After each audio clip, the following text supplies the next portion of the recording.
Assalamualaikum warahmatullahi wabarakatuh.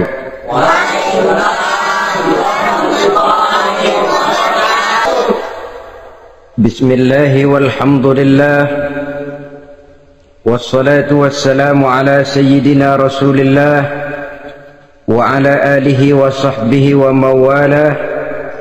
La hawla wa la quwwata illa billah, amma ba'du. Saudara-saudara kaum muslimin yang berbahagia, di dalam kehidupan ini kita senantiasa mengambil iktibar, contoh dan teladan dari orang-orang sebelum kita. Itu sebabnya kepada baginda Nabi kita Muhammad sallallahu alaihi wasallam Allah subhanahu wa ta'ala menjelaskan cerita para nabi sebelum beliau dalam ayat "Tsumma naqussu 'alaika min anba'ir rusuli ma nusabbitu bihi fu'adak." Demikianlah kami ceritakan kepadamu wahai Muhammad sebagian dari kisah para rasul-rasul sebelum kamu yang dengan itu akan memperkuat hatimu, meneguhkan keyakinanmu dan memantapkan pendirianmu. Inilah manfaatnya belajar dari sejarah. Jadi jangankan kita, baginda Nabi sendiri pun oleh Allah subhanahu wa ta'ala diceritakan sejarah para nabi sebelum beliau yang dimusuhi oleh umatnya, yang dicaci maki oleh kaumnya, yang terusir dari kampung halamannya, bahkan sampai ada yang terbunuh oleh umatnya. Itu seluruhnya merupakan iktibar manusabbitu bihi fu'adak, untuk memantapkan langkahmu, meneguhkan keyakinanmu dan menguatkan pendirianmu menghadapi perjuangan ini. Sehubungan dengan itu, pada pertemuan kali ini Al-Fakir ingin menyampaikan satu cuplikan kecil dari kehidupan seorang sahabat utama baginda Nabi, yaitu Sayyidina Umar ibn al-Khattab radhiyallahu anhu. Beliau adalah Umar bin Khattab bin Nufail bin Abdul Uzza dari suku Quraisy, golongan Bani Adi. Perawakannya tinggi, kekar dan gagah, melambangkan sifatnya yang pemberani, tegas dan tidak pernah kenal takut kepada siapapun.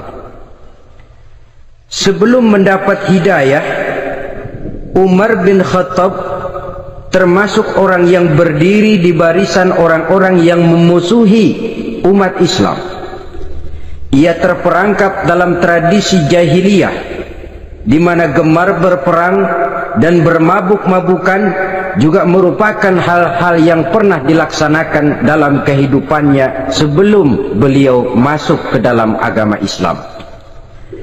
Oleh karena itu, dalam kehidupan beragama, hidayah merupakan sesuatu yang penting. Bagaimanapun banyaknya dosa dan kesalahan yang telah dilakukan oleh seseorang, tidak seharusnya menyebabkan ia putus asa dari rahmah Allah. Sebaliknya, bagaimanapun banyak kebajikan dan kebaikan yang sudah dikerjakannya, tidak perlu membuat dia besar hati, puas, bangga, apalagi menjadi lalai karenanya. Sebab kita belum tahu akan bagaimana ujung perjalanan dari kehidupan kita ini. Saudara-saudara, kisahnya pun masuk Islam merupakan peristiwa yang menarik. Pada satu hari, dengan pedang terhunus, Umar bin Khattab menuju Darul Arqam, tempat di mana baginda Nabi biasa berkumpul dengan para sahabat. Melihat mukanya yang beringas, matanya yang nanar, orang sudah menyangka dan mengerti ini tentu akan terjadi pembunuhan. Dalam perjalanan menuju Darul Arqam, Umar bertemu dengan Nuaim bin Abdullah. Nuaim bertanya, "Ya Umar, mau kemana ente?" "Mau membunuh itu, si murtad itu," kata. "Si murtad yang mana?" Yang mana lagi? Itu yang memecah belah kita, yang menghina berhala-berhala kita, yang menjelek-jelekkan nenek moyang dan keturunan kita. Siapa lagi kalau bukan Muhammad? Kata Nuaim, Umar, enggak salah. Tidak salah lagi. Salah Umar. Salah kenapa? Apa kamu enggak malu? Kamu mau pergi membunuh Muhammad, sementara adikmu sendiri Fatimah, dia sudah termasuk salah seorang pengikut Muhammad. Mendengar ini, muka yang memang tadinya sudah marah dan merah, tambah jadi kelabu. Bukan main mangkelnya Umar bin Khattab. Orang lain dia musuhi, orang lain dia kejar-kejar. Ini malah adiknya sendiri menjadi pengikut dari baginda Nabi. Tidak jadi menuju Darul Arqam, dia berangkat ke rumah adiknya Fatimah. Adapun di rumah Fatimah sedang berkumpul Fatimah, suaminya Sa'id bin Zaid, dan seorang sahabat Habbab ibnul Arad. Mereka sedang membaca Quran. Waktu itu Quran belum lagi dijilid macam sekarang, jadi masih merupakan suhuf atau lembaran-lembaran tercecer saja. Ketuk pintu, ya tentu tidak assalamualaikum karena dia belum Islam. Tok tok tok, siapa di luar? Umar. Mendengar suaranya saja, ini sahabat yang namanya Habbab ibnul Arad sudah lari ke belakang pintu. Sambil komat kamit baca doa mohon diselamatkan oleh Allah. Adapun Fatimah yang sedang memegang suhuf, lembaran tulisan Quran itu, menyembunyikan suhuf itu di belakang bajunya. Umar masuk. Fatimah, saya bang, apa benar berita yang saya dengar? Berita apa itu bang? Bahwa kau sudah masuk Islam. Bang, andai kata Muhammad memang benar, bagaimana? Sudahlah, jangan belit-belit, jawab saja, kau masuk Islam benar atau tidak? Ya. Saudara hadirin, begitu dikatakan iya, tangannya langsung melayang, menampar muka adiknya ini, sehingga mengalir darah dari hidungnya. Suaminya Sa'id bin Zaid yang mencoba melindungi istrinya, dipegang lehernya, dibanting, diduduki dadanya. Oh, ini jawara ini.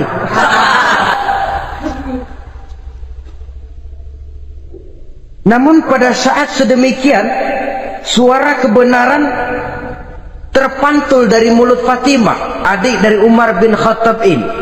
Umar, apakah engkau memukul orang yang bersaksi bahwa tidak ada Tuhan melainkan Allah dan Muhammad Rasulullah?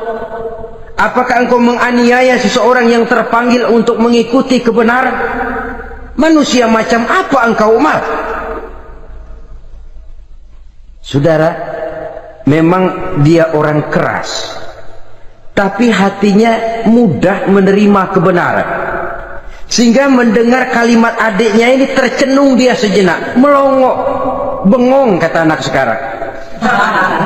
Ini kalau tidak karena keyakinan yang mantap, tidak mungkin orang ini, anak adik saya ini bicara macam begini. Umar, mengapa engkau memukul orang yang bersaksi bahwa tidak ada Tuhan melainkan Allah dan Muhammad Rasulullah?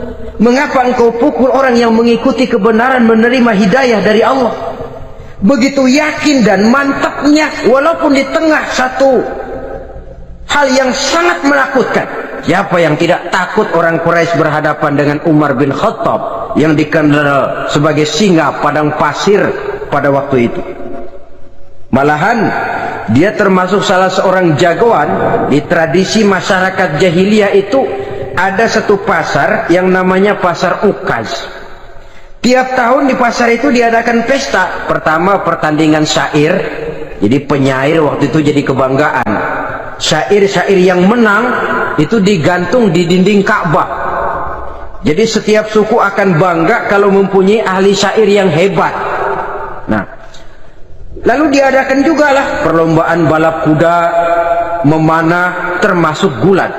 Lah Umar ini tiap kali pertarungan mesti menang.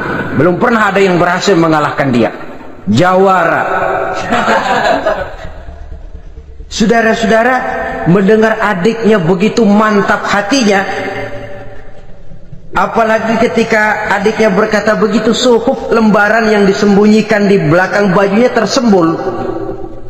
Apa yang kau sembunyikan di balik bajumu itu? Suhuf. Apa suhuf itu? Lembaran Al-Quran. Coba saya lihat. Enggak boleh. Kenapa? Kamu kotor. Orang kotor tidak boleh megang Quran. Saya mau lihat. Enggak boleh. Kalau kamu mau lihat, mandi dulu. Diturutinya permintaan adiknya itu. Lalu diambilnya suhuf tadi. Dia baca. Kebetulan ayat yang dibacanya ayat pertama dari surah Toha yang berlanjut dengan ayat 14 pada surah yang sama. Dia baca, Bismillahirrahmanirrahim. Toha ma anzalna ilaikal qur'ana litashqa illa tazkiratan liman yakhsha. Toha, tidaklah aku turunkan Al-Quran ini untuk bikin sukar manusia, melainkan merupakan pengingat bagi orang-orang yang takut kepada Allah. Lalu pada ayat ke-14, Innani anallahu la ilaha illa ana fa'budni. Sesungguhnya akulah Allah, tidak ada Tuhan melainkan aku, maka hendaknya hanya kepadakulah kamu menyembah. Wa aqimis sholata li dzikri, dirikanlah salat untuk mengingat aku. Inna sa'ata atiyatun akadu ukhfiha litujza kullu nafsin ma tas'a. Sesungguhnya kiamat itu pasti akan datang, yang sengaja waktunya kami tidak beritahukan kepada kamu semua, untuk kami balas segala setiap orang tentang apa saja yang telah mereka lakukan dalam kehidupan di dunia ini. Setelah membaca ayat ini, gemetar tangannya. Ah, ini sih nggak main-main ini. Ini belum pernah saya baca ajaran semacam ini. Tidak patut orang yang mempunyai kitab suci semacam ini dimusuhi. Ini sesuatu yang benar. Tergetar jiwanya. Hei Fatimah, Muhammad di mana Muhammad? Saya tidak akan memberitahu kepada kamu. Di mana? Saya tidak akan memberitahu. Lebih baik kau bunuh saya kalau memang maksudmu mau mencelakakan Muhammad. Sama sekali saya tidak akan mencelakakan dia, Fatimah. Kasih tahu saja, di mana dia? Darul Arqam. Bergegas dia menuju Darul Arqam. Di dalam Nabi memang sedang kumpul dengan para sahabat. Termasuk ada Sayyidina Hamzah yang juga terkenal jawara juga. Ketuk pintu. Ketuk pintu. Siapa di luar? Umar. Di dalam ini geger sebagian sahabat. Umar datang ini pasti bencana. Umar datang, wah, kalau istilah kampung, kerok dan urusan.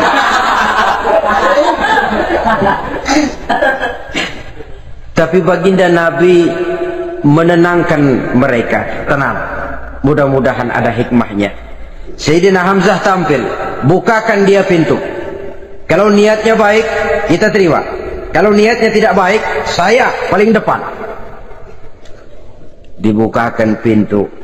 Begitu dibukakan pintu, Umar masuk merangkul baginda Nabi, kemudian dengan tersendat, Asyhadu an la ilaha illallah wa asyhadu annaka ya Muhammad Rasulullah. Saya bersaksi tidak ada Tuhan melainkan Allah, dan saya bersaksi bahwa engkau hai Muhammad adalah utusan Allah. Sahabat takbir semua, Allahu Akbar, Allahu Akbar. Kegembiraan meliputi suasana ketika itu. Kenapa? Karena sebelumnya dikala Umar belum masuk Islam, dia merupakan ganjalan yang paling dikhawatirkan oleh umat Islam. Setelah dia masuk Islam, jelas merupakan satu keuntungan yang sangat besar. Dan dia tertarik kepada Islam bukan karena bujuk rayu orang, tidak karena diberikan harta, tidak karena diiming-iming oleh kedudukan tinggi, Tapi karena kebenaran, hidayah menembus hatinya melalui wasilah ayat dalam surah Thaha yang dibacanya melalui suhuf yang dipegang oleh adiknya tadi. Sejak saat itu berubah 180 derajat Umar bin Khattab radhiyallahu anhu. Tetapi tetap dengan sifatnya keras, tegas, dan tidak pernah kenal takut kepada siapapun.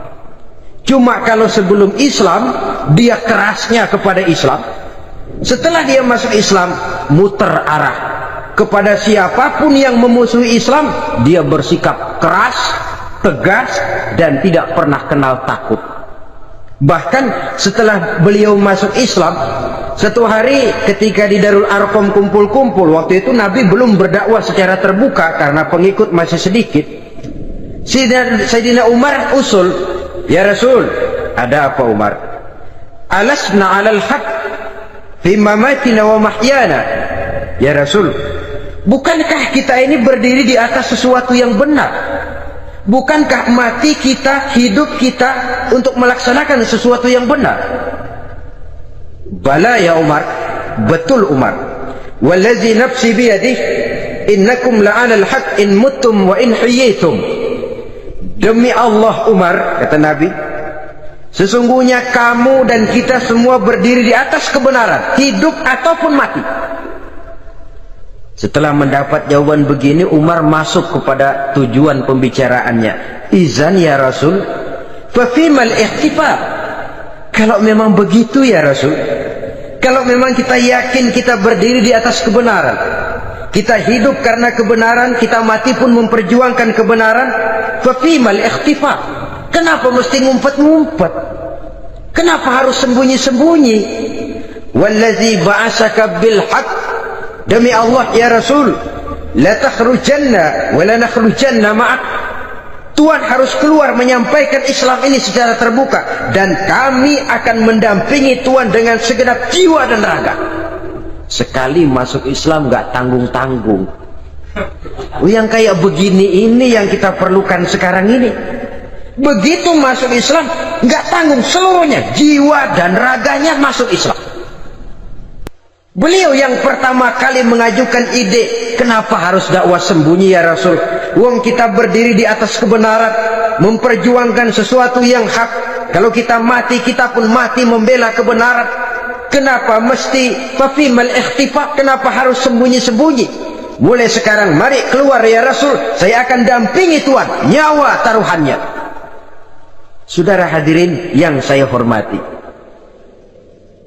selalu dia tempat-tempat yang pernah dia melaksanakan maksiat sebelum dia Islam, selalu dia kunjungi, sampai dia berkata, tidak ada tempat yang pernah saya melakukan kesalahan sebelum saya Islam yang harus saya tutupi dengan kebajikan setelah saya Islam sekarang ini. Bahkan ada satu riwayat menjelaskan beliau itu yang tinggi badannya, kekar perawakannya, gemetar orang ngadepin dia. Tapi beliau sendiri sangat mudah gemetar kalau sudah mendengar ayat-ayat Allah. Sehingga ada satu riwayat menjelaskan Sayyidina Umar itu setelah masuk Islam, kalau sholat kadang-kadang bila menoleh ke kanan beliau senyum, bila menoleh ke kiri beliau menangis berurai air mata. Ada orang bertanya, ya Umar, kenapa menengok ke kanan kau senyum, ke kiri kau menangis? Itulah kalau saya ingat jahilnya saya sebelum Islam. Adapun bila saya menoleh ke arah sebelah kanan saya tersenyum, teringat betapa dulu saya membuat berhala dari korma. Saya tumpuk-tumpuk, saya susun begitu.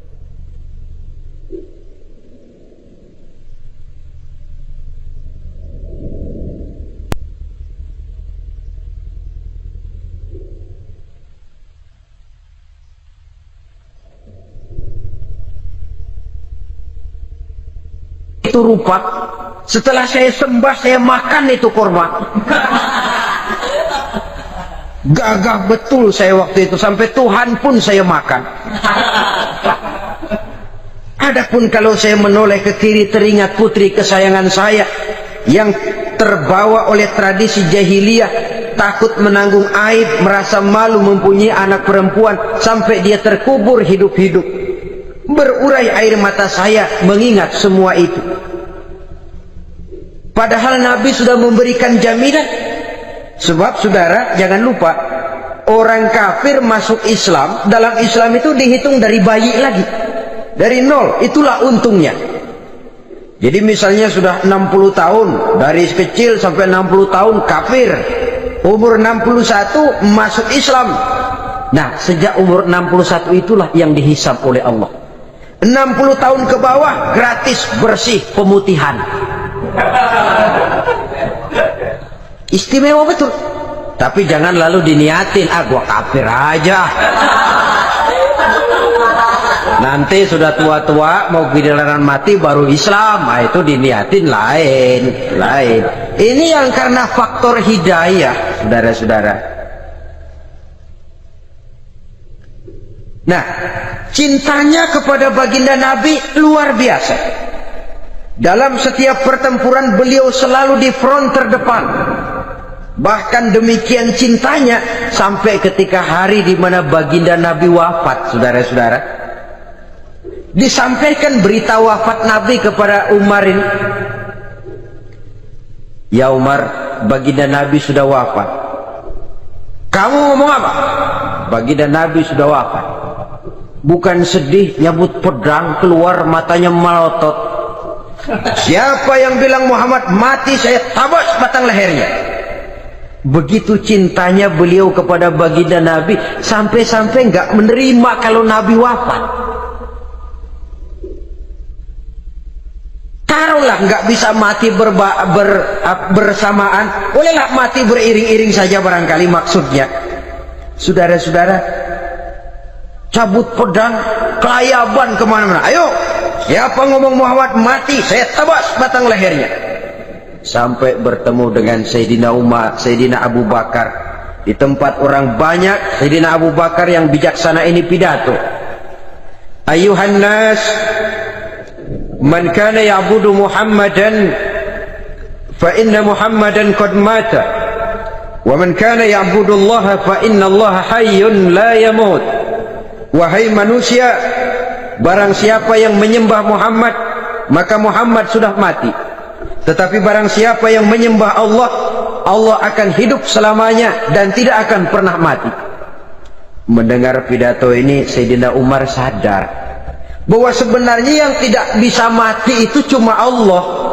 Bagaimanapun agungnya baginda Nabi, besarnya baginda Nabi, tinggi akhlak budi pekertinya Nabi, cintanya beliau kepada Nabi, toh Nabi manusia dan manusia harus mati. Kemudian dibacakan surah Ali Imran ayat 144. Wa ma Muhammadun illa rasul qad khalat min qablihi rusul afa immata aw qutilan qalabtum ala aqabikum. Muhammad tidak lain daripada manusia, telah datang kepadanya rasul. Apakah jika ia mati engkau kembali menjadi murtad atau mundur ke belakang? Mendengar ayat ini dibacakan, Sayyidina Umar sadar, berurai air matanya, menangis dalam kesedihannya. Ini cintanya yang demikian tinggi kepada baginda Rasulullah sallallahu alaihi wasallam. Begitulah seluruh kesalahan yang dia lakukan pada saat sebelum dia masuk Islam, berusaha dia tutupi dan dia tebus dengan segala kebaikan, pengabdian, perbuatan soleh setelah dia masuk Islam. Sehingga diajarkan oleh baginda Nabi, ittaqillaha haitsu ma kunta wa atbi'i sayyi'atal hasanata tamhuha wa khaliqin nasa bi khuluqin hasanin. Bertakwalah kamu kepada Allah, kata Nabi, dimanapun saja kamu berada. Jadi takwa tidak kenal tempat. Dimanapun saja kamu berada, bertakwalah kepada Allah. Di rumah takwa, di pasar takwa, di kantor takwa, di tengah orang banyak takwa, pada waktu sendirian takwa. Ittaqillaha haitsu ma kunta. Bertakwalah kau kepada Allah dimanapun saja kamu berada. Jangan takwa pakai tempat. Di masjid takwa, di kantor nyolong. Itu tidak haitsu makunta, yang diajarkan oleh Nabi. Dimanapun kamu berada, bertakwalah kepada Allah. Wa atbi'i sayyi'atal hasanah tamhuha, dan iringi perbuatanmu yang salah dengan kebaikan. Jadi kalau satu saat terselip kita berbuat salah, cepat iringi dengan kebaikan, tamhuha, dengan harapan kebaikan yang kita kerjakan akan menutupi dosa yang terselip kita lakukan. Amin. Ngomongin orang, astagfirullahaladzim, banyak istighfar. Istighfarnya mudah-mudahan bisa nutupin dosa karena ngomongin orang. Tapi jangan lalu tambah sulap, ngomongin orang istighfar, terus ngomongin lagi istighfar lagi. Itu tentu tidak bisa dengan cara begitu. Barangkali terselip pernah mengambil harta orang tanpa alasan yang hak, imbangi dengan rajin sedekah misalnya. Barangkali pernah menyakiti hati orang, imbangi dengan perbuatan yang bisa menyenangkan hati orang lain. Itu namanya mengiringi perbuatan yang bersifat salah dengan kebajikan. Ini yang dilakukan oleh Sayyidina Umar. Setiap pelosok hampir dia datangi, tempat-tempat di mana dia pernah melakukan kesalahan sebelum Islam, di sana dia tegakkan kebajikan dan kebaikan. Kegagahannya, keperkasaannya, keberaniannya sepenuhnya bulat-bulat sudah diwakafkan untuk kepentingan Islam. Saudara hadirin yang saya hormati, diperlukan orang-orang yang punya keberanian macam Sayyidina Umar. Berani karena panggilan hidayah, bukan berani babi. Babi berani juga, babi cuman nyeruduk.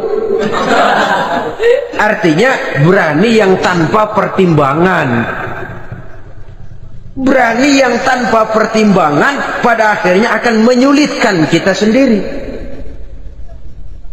Beliau gagah, beliau berani, beliau punya kekuatan, beliau punya wewenang, dan itu dimanfaatkannya untuk menjadi backing baginda Nabi kita Muhammad sallallahu alaihi wasallam. La takhrujanna wa la nakhrujanna ma'ak ya Rasul. Rasul, keluar, sampaikan dakwah secara terbuka. Saya akan mendampingi Tuhan. Jika ada yang ganggu Tuhan, saya paling depan. Backing yang mendampingi Rasul untuk menyampaikan risalah Islamiyah ini. Saudara hadirin yang saya hormati, wa khaliqin nasa bi khuluqin hasanin, kata Nabi, dan pergaulilah manusia dengan akhlak yang baik, karena dengan ini kau bisa mengambil hati orang.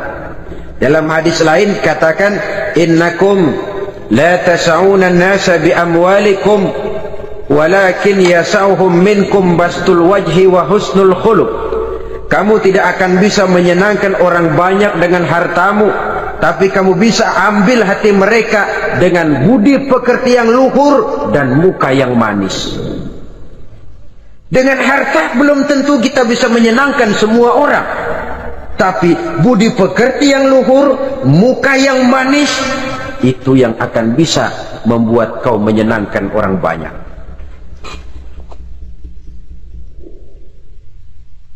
Setelah baginda Rasul wafat,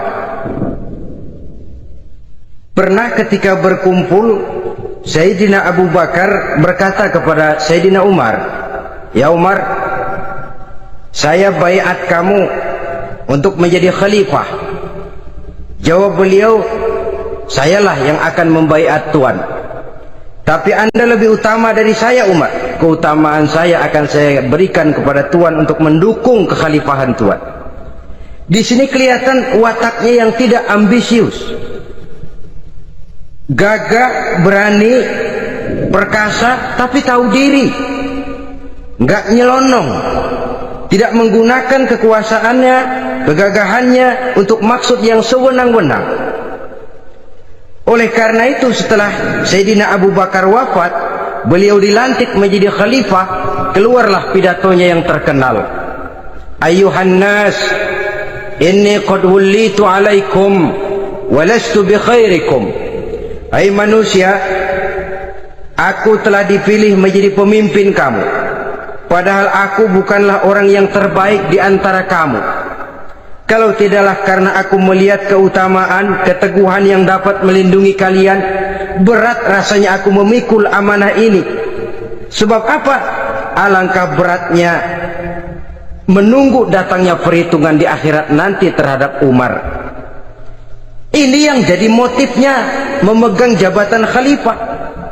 Sungguh berat bagi Umar menunggu datangnya saat perhitungan. Sehingga seolah-olah kalau bisalah jadi Umar bin Khattab saja, jangan jadi khalifah kalau bisa. Tapi moya umat sudah kadang memilih. Sehingga benar kalau dalam satu hadis Nabi pernah mengajarkan jangan memberikan satu jabatan kepada orang yang memintanya. Sebab orang kalau sudah minta jabatan, apalagi pakai jilat-jilat, pakai upeti-upeti, tentu ada tendensinya. Ada batu di balik udang. Kalau udang di balik batu kan mungkin nggak kelihatan, tapi kalau batu di balik udang kelihatan betul itu. Ada maunya, ambisinya. Jangan memberikan satu jabatan kepada orang yang memintanya. Seakan di batinnya Sayyidina Umar menyesali. Kenapa Umar nggak jadi Umar saja, kok mau jadi khalifah gitu? Alangkah berat perhitungan buat saya di akhirat nanti. Nah, setelah jadi khalifah, sebagai satu i'tibar, saya akan mencoba mengemukakan beberapa sifatnya yang menonjol untuk pelajaran buat kita semua. Pertama, sikapnya terhadap keluarganya setelah beliau menjadi khalifah. Kedudukan sebagai keluarga Umar bin Khattab bukan merupakan kedudukan istimewa. Itu ditanamkan betul kepada keluarganya. Jangan karena bapakmu khalifah lalu mentang-mentang anak khalifah kau merasa dapat fasilitas, merasa bisa berbuat semau-maumu. Kau harus punya tanggung jawab dan beban moral, memberikan contoh yang lebih baik kepada rakyat. Ini yang ditekankan kepada keluarganya. Kalau beliau mau mengeluarkan undang-undang, undang-undang itu lebih dahulu dibicarakan di tengah keluarganya, kumpul anak-anaknya. Ini akan ada undang-undang begini. Siapa di antara kalian mau mentaati, persilakan. Yang tidak pun persilakan. Tapi saya ingatkan, kalau ada dari keluarga Umar yang melanggar peraturan yang saya keluarkan ini, saya akan menghukumnya 2 kali lipat karena dia keluarga saya. Menghukumnya 2 kali lipat karena dia keluarga saya. Jadi bukan mentang-mentang anak babe lalu kebal hukum. Tidak. Siapa yang diantara kalian melanggar peraturan ini, akan aku kenakan hukuman 2 kali lipat karena dia keluarga. Nah, saudara hadirin yang saya hormati, lalu berwibawa, dijaga betul keluarganya. Suatu hari beliau datang ke rumah putranya Abdullah bin Umar.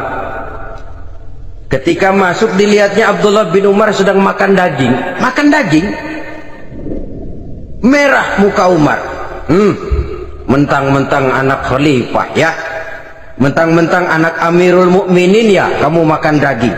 Lihat tuh rakyat kita masih banyak yang kelaparan, makan daging, makan roti keras. Padahal itu halal. Sesuatu yang diperoleh dengan usahanya sendiri. Tetapi begitu hati-hatinya Umar untuk menjaga pandangan orang. Keluarga khalifah merupakan beban moral sebab akan dijadikan contoh oleh rakyatnya. Mentang-mentang anak khalifah ya makan daging. Lihat tuh rakyat, roti keras digarotin. Lain saat beliau pergi ke satu pasar. Di situ dilihat ada sapi gemuk-gemuk. Tempat lain sapinya kurus-kurus. Tanya, ini yang gemuk-gemuk sapi siapa? Sapi Abdullah bin Umar. Sapi anaknya. Panggil Abdullah bin Umar, suruh sini. Datang anaknya. Abdullah bin Umar, bagaimana ceritanya sampai ini? Begini Bapak. Dahulu itu dengan uang saya beli sapi kurus-kurus. Lalu saya rawat. Saya berikan upah orang untuk merawat sapi-sapi itu, sampai sekarang dia menjadi gemuk. Akan saya jual, dan keuntungannya tentu sesuatu yang halal. Subhanallah, kata Umar, kau ini anak Amirul Mukminin, jual sapimu, ambil modalnya, untungnya masukkan Baitul Mal untuk urus kepentingan orang Islam. Dia nggak mau anaknya terlibat bisnis dompleng kekuasaan ayahnya. Karena mentang-mentang anak khalifah lalu segala macam bisnis lancar. Orang takut karena apa? Anak babe. Ada lagi. Pada waktu pembagian harta ghanimah, putri beliau yang namanya Hafsah, ini adalah istri baginda Nabi, meminta bagian. Kaum kerabat ayah, ini kerabat khalifah, kitalah dulu kerabat. Kalau kau kerabatku, maka jatahmu nanti dari ayahmu. Harta ini masih lebih banyak dibutuhkan oleh orang-orang Islam. Nanti belakangan kalau ada sisanya. Belakangan kalau ada sisanya. La haula wala quwata illa billah.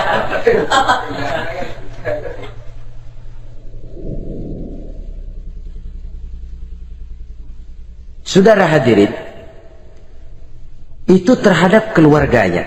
Kemudian apa sifat-sifat yang menonjol dari kepemimpinannya? Pertama, kesederhanaannya. Beliaulah satu-satunya khalifah, Amirul Mukminin, setingkat presiden kalau sekarang, yang punya jubah cuma 2 dan 1 pun punya anaknya.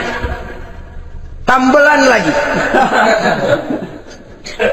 Pernah sholat Jumat terlambat, beliau naik mimbar untuk khutbah, sebelumnya minta maaf dulu. Saudara-saudara, maaf saya terlambat nungguin baju kering. Seorang khalifah nungguin baju kering, sederhana dalam kehidupannya. Mari kita ambil satu cerita lagi. Pada waktu beliau jadi khalifah, yang diangkat jadi gubernur di Mesir adalah Amr bin As. Amr bin As hidupnya lebih mirip kaisar. Istananya besar, pakaiannya bagus-bagus. Nah, yang paling mengganggu pikiran Amr bin As, di sebelah istananya ini ada gubuk reot kepunyaan orang Yahudi lagi. Ini nggak pantas bener, masa di samping istana gubernur ada gubuk reot. Orang Yahudi lagi yang punya. Ini mesti udah bikin saja rencana, panggil dinas tata kota, bikin planning. Di sini mau dibangun masjid, proyek negara. Bikin gambarnya, susun anggarannya, tender. Saudara-saudara, si Yahudi yang punya gubuk reot dipanggil. Yahudi, ada apa, Pak? Kamu tahu nggak? Enggak. Iya, memang belum saya kasih tahu.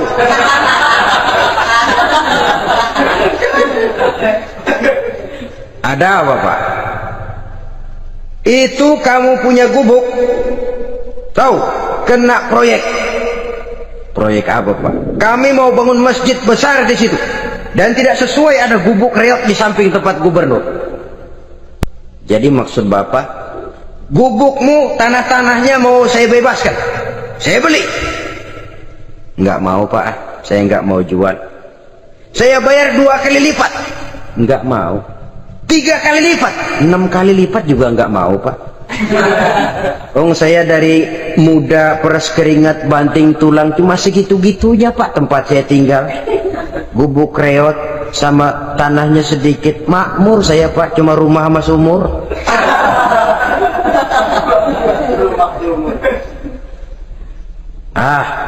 Ini Yahudi kelewatan juga.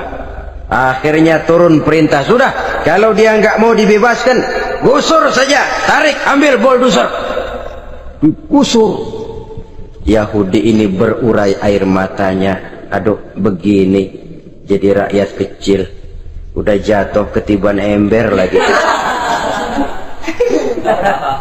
Tapi pikir-pikir Amr bin As kan bukan yang paling atas. Dia kan cuma pejabat, masih ada atasannya lagi.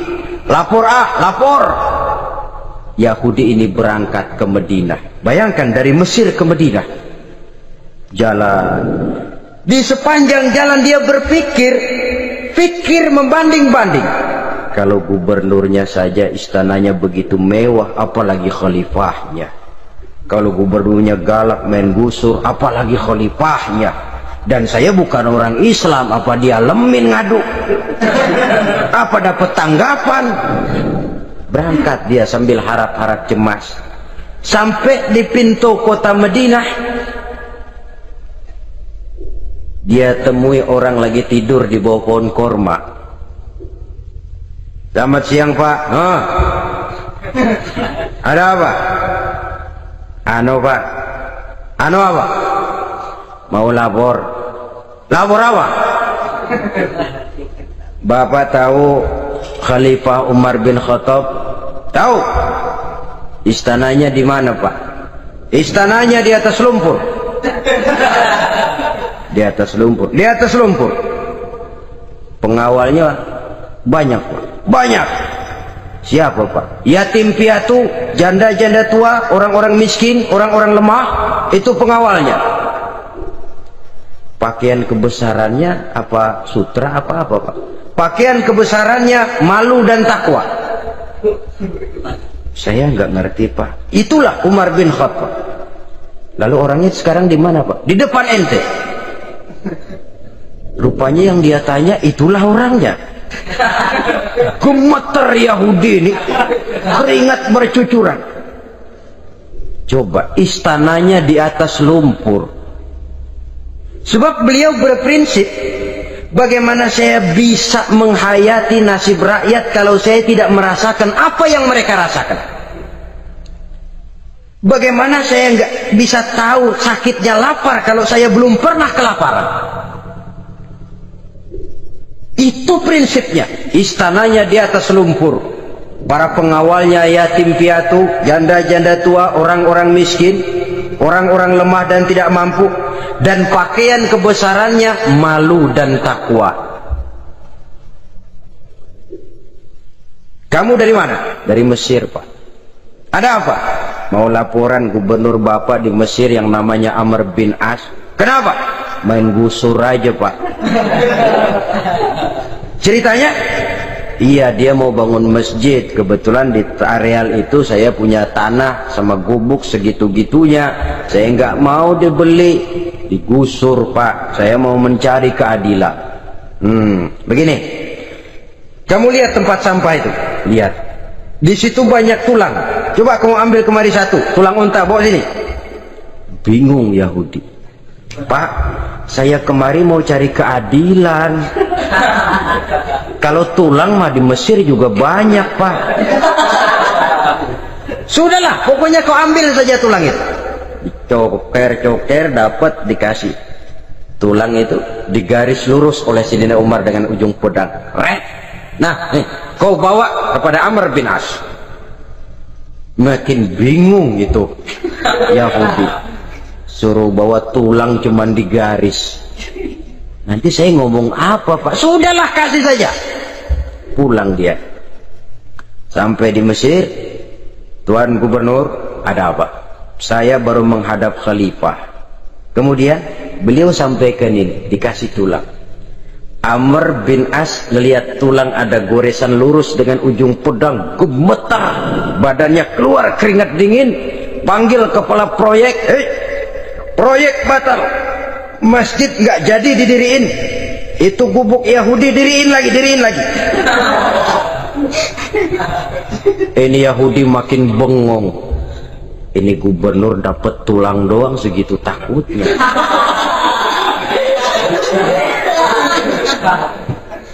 Ada apa sebenarnya Tuan Gubernur? Kamu tahu, ini nasihat pahit buat saya dari Amirul Mukminin Umar bin Khattab. Seolah-olah beliau bilang, hai Amr bin As, jangan mentang-mentang sedang berkuasa ya. Pada suatu saat kau akan jadi tulang-tulang kayak begini. Maka mumpung kamu masih hidup dan berkuasa, berlaku lurus dan adillah kamu seperti lurusnya garis di atas tulang ini. Red, lurus, adil, jangan bengkok. Sebab kalau kamu bengkok, nanti aku yang luruskan pakai pedangku. Siapa yang nggak ngeper begituin? Sampai akhirnya apa? Kata si Yahudi, Pak, kalau begitu Islam adil ya? Adil. Kalau gitu biarin dah, Pak, tanah saya mau kamu jual, bukan saya jual, Pak, saya kasih aja dah. Campur gubuk-gubuknya, ambil aja dah.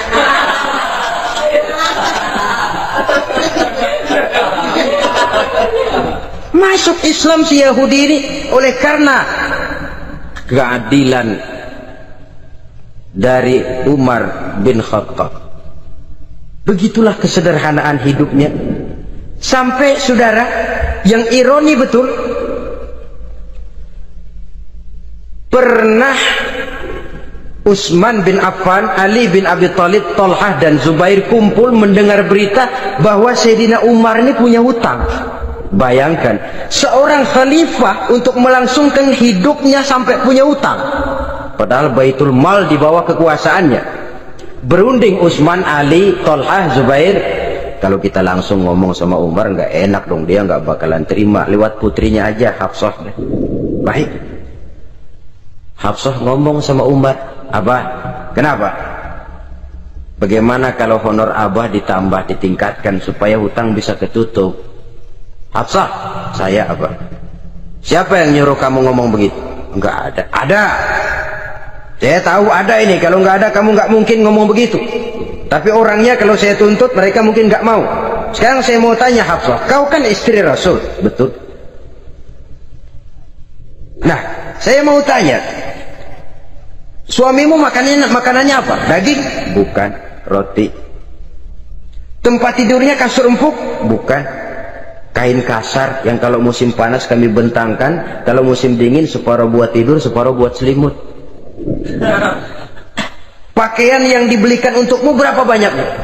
Cuma 2. Nah, itu guru saya, orang yang paling saya cintai, dan itu yang saya ikuti. Bahkan setelah beliau wafat, Sayyidina Umar ini hutangnya ditanggungkan kepada anaknya Abdullah bin Umar, dan itu pun dilunasi dengan menjual rumahnya, sehingga rumahnya itu disebut Darul Qadha, rumah bayar hutang. Begitu kesederhanaannya. Jadi nggak pakai aji mumpung jadi khalifah lalu kayak ikan gurita, tangan yang mana aja megang.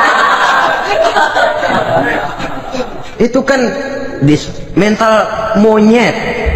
Monyet itu kan begitu, tangan megang kiri kanan, mulut ngawal, kaki megang, temennya dikasih masih ngerampas juga. Monyet rakus betul itu. Itu kesederhanaannya.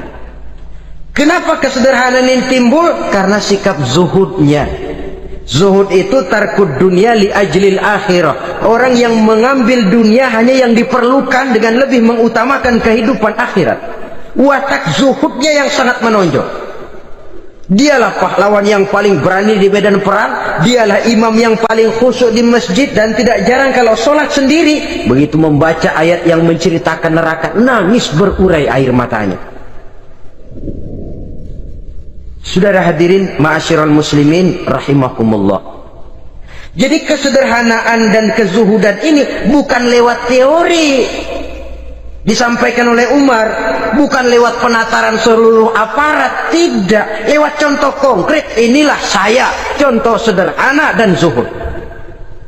Bagaimana saya akan bisa merasakan penderitaan kalau saya sendiri tidak pernah menderita? Bagaimana saya akan tahu sakitnya lapar kalau saya belum pernah kelaparan? Maka tanpa penataran, tanpa upgrading segala macam, berhasil karena prinsip keteladanan. Beliau jadi contoh utama. Dan sumber utamanya tentu tidak lain karena contoh dari baginda Nabi besar Muhammad sallallahu alaihi wasallam. 2, sederhana. Yang kedua, zuhud. Yang ketiga, sifat yang menonjol dari kekhalifahannya adalah adil. Kalau sudah bicara soal hukum, dia tidak pernah kenal kompromi. Adalah seorang pemuka Nasrani masuk Islam, namanya Jabalah bin Aiham. Ketika dia bikin haji, kain ihramnya keinjak orang Arab yang hitam, Badui. Jengkel, dia merasa bekas tokoh, enak aja nih orang udah jelek nginjak lagi. Ditempelin orang tadi.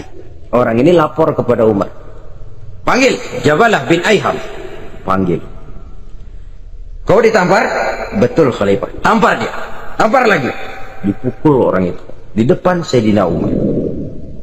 Jadi tidak karena kau ini bekas kepala suku, kau ini bekas orang terhormat, lalu ada kebijaksanaan yang tidak bijaksana.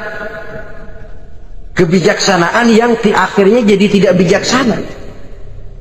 Dan itu memang sudah dimulai dengan memblokir keluarganya. Tidak satu keluarganya pun yang boleh mempunyai perasaan bahwa menjadi keluarga khalifah merupakan fasilitas dan keuntungan. Kau jangan makan di atas punggungku, kau jangan menikmati fasilitas di atas keringatku. Dan tidak ada keinginan mewariskan jabatan khalifah kepada anak-anaknya. Pernah beliau musyawarah, saya bingung kenapa khalifah, gubernur Kufah ini sulit nyari orang. Diangkat yang lemah, rakyat ngeluh. Diangkat yang keras, rakyat juga ngeluh. Ada calon khalifah, kalau ini mah nggak salah lagi nih buat gubernur Kufah. Siapa? Abdullah bin Umar, anak beliau sendiri. Melotot matanya. Jangan macam-macam kau. Cukup satu orang Umar memegang jabatan ini. Kalau berhasil, kami keluarga Umar sudah merasakannya. Kalau gagal, cukup kegagalan seorang Umar. Tidak berusaha mengorbitkan anaknya, wah anak babe diangkat jadi ano. Tidak, malah diblokir, cari yang lain. Tapi Abdullah bin Umar cukup syarat ya khalifah. Dia orang bertakwa dan soleh. Yang takwa dan soleh bukan cuma anak Umar, anak orang lain juga banyak yang takwa dan soleh. Itu prinsipnya. Sehingga ketegasannya ini membuat orang jadi sungkan. Dan tidak seorang pun berani kirim-kirim upeti hadiah. Oh, pernah itu ada pejabat dari Azerbaijan kirim makanan, kue, mending apa? Kue. Gitu dicicipi enak. Enak juga ya kue ini. Enak khalifah. Ini di sana apa makan rakyat biasa? Bukan, ini makanan orang-orang fit. Nah, dibungkus lagi itu kue. Dibungkus. Kontamu mana? Di luar. Ambil, bawa pulang, serahkan lagi kepada gubernur di sana, kasih tahu salam dari Umar bin Khattab. Kenyangkan dulu rakyat dengan makanan seperti ini. Kita belakangan. Jadi kalau rakyat lapar, saya orang pertama yang akan merasakan kelaparan. Tapi kalau rakyat makmur, biarlah saya menjadi orang terakhir yang kenyang. Kan bagus prinsip itu. Jikalau rakyat kelaparan, saya akan jadi orang pertama yang merasakan lapar. Tapi kalau rakyat makmur, biar saya jadi orang terakhir yang kenyang. Jangan dibalik. Pada saat rakyat kelaparan, dia kekenyangan.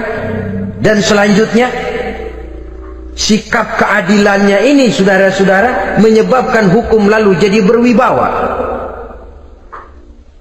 Pernah beliau jalan-jalan di lorong kota Madinah, di tempat yang namanya Hara bersama Aslam.